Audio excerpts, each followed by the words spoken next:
बिस्मिल्लाहिर्रहमानिर्रहीम। सबक 5 कारूंजर जा करिश्मा। सवाल, कारूंजर जबल किथे आहे? जवाब, कारूंजर जबल थरपारकर वारे भाङे में आहे। सवाल, कारूंजर जबल केतिरा फुट उतां आहे या ऊंचो आहे? जवाब, कारूंजर जबल जी उतां या ऊंचाई 1500 फुट मथे चई वञे थी। सवाल, कारूंजर जबल में कहिड़े क़िस्म जो पत्थर मिले थो? जवाब, कारूंजर जबल में सतरंगो, संगमरमर या ग्रेनाइट पत्थर मिले थो। सवाल, कारूंजर मां कहिड़ियूं माथिरियूं ऐं नदियूं निकिरनि थियूं? कारूंजर मां कहिड़ियूं माथिरियूं ऐं नदियूं निकिरनि थियूं? जवाब, कारूंजर में भूडेसर, कासबो, आदिगाम, घरटियारी, मूंदरो, खारड़ियो ऐं मणू जे नालनि सां माथिरियूं आहिनि।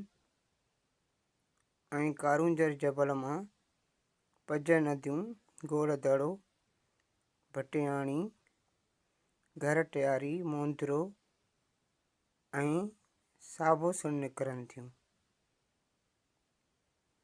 सवाल, कारूंजर जबल मां रोज़ानो सवा सेर सोन कीअं पैदा थिए थो? जवाब,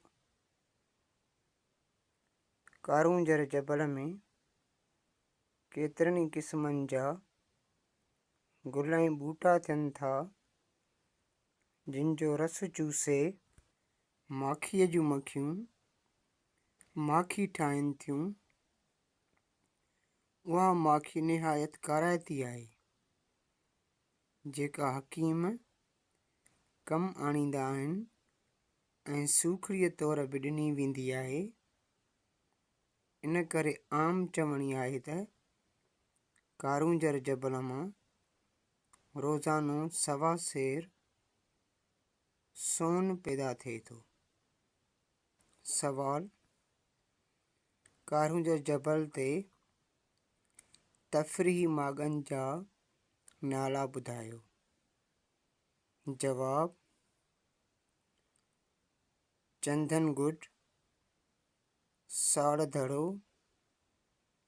पारसर जो आस्थान, गौमुखी, भीमगोडा, पनराजगुड,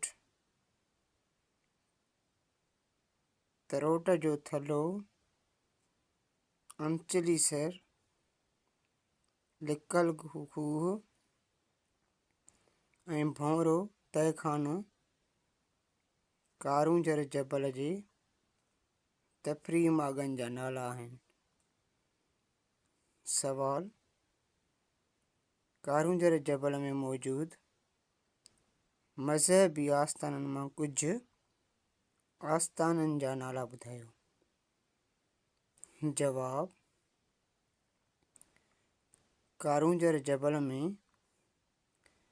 चीन धर्म, हिंदू धर्म जा केतिरा ई मंदर आहिनि, जिन में साड़धरो, गौमुखी, बावे जो बेसणो ऐं ॿिया आस्थान आहिनि।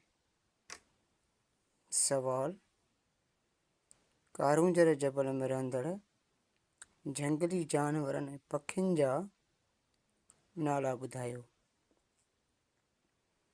जवाब: कारूंजर जबल में हिरण, गिदड़, बघड़, रोझ ऐं मोर पखी वग़ैरह वॾे तादाद में मिलनि था।